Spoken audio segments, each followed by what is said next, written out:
You will hear a representative of a city council giving information about 2 new facilities which are opening soon in the city. First, you have some time to look at questions 11 to 14.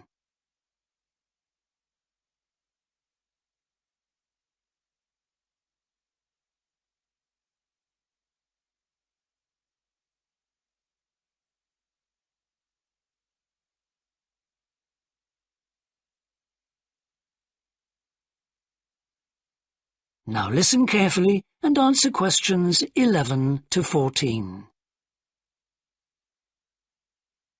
Good morning. I'm very pleased to have this opportunity to say a little about 2 exciting new developments in the city: the Brackenside open-air swimming pool and the Children's Adventure Playground in Central Park.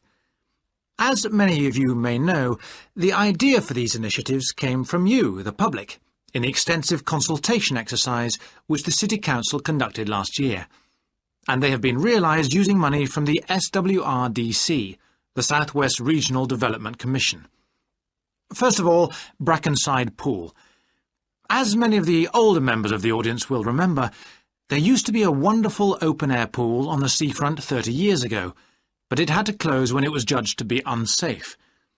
For the design of this new heated pool, we were very happy to secure the talents of internationally renowned architect Ellen Wendon, who has managed to combine a charming 1930s design, which fits in so well with many of the other buildings in the area, with up-to-the-minute features such as a recycling system, the only one of its kind in the world, which enables seawater to be used in the pool.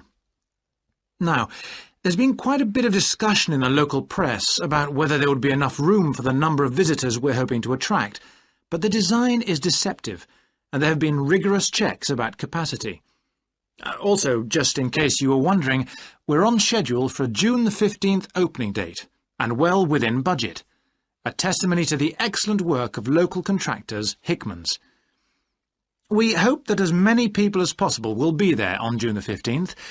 We have engaged award-winning actress Coral White to declare the pool open, and there'll be drinks and snacks available at the poolside.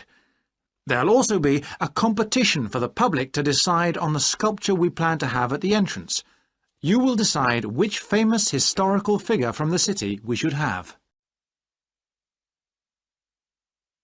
Before you hear the rest of the talk, you have some time to look at questions 15 to 20.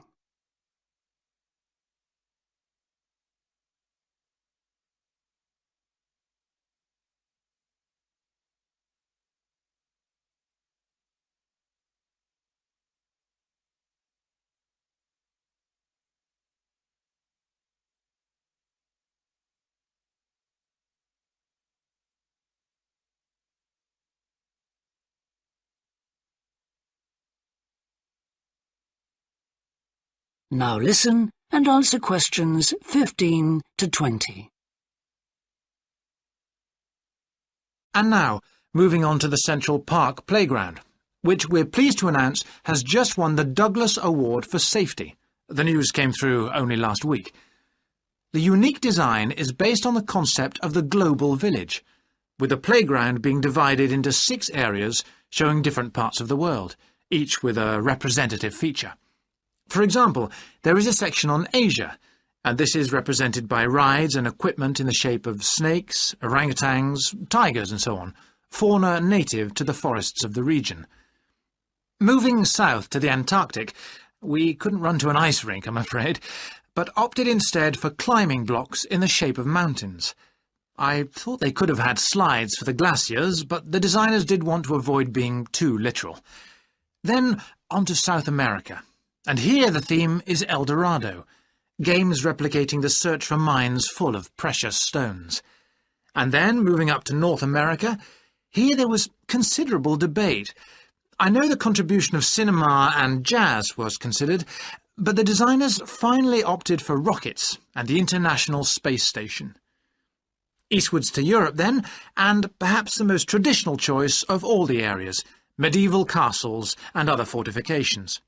Then last but not least, moving south to Africa, and a whole set of wonderful mosaics and trails to represent the great rivers of this fascinating and varied continent. Now, the opening date for our global playground is the 10th of July.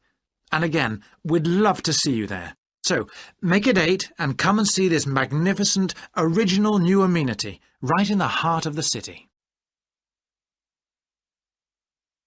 That is the end of Section 2. You now have half a minute to check your answers.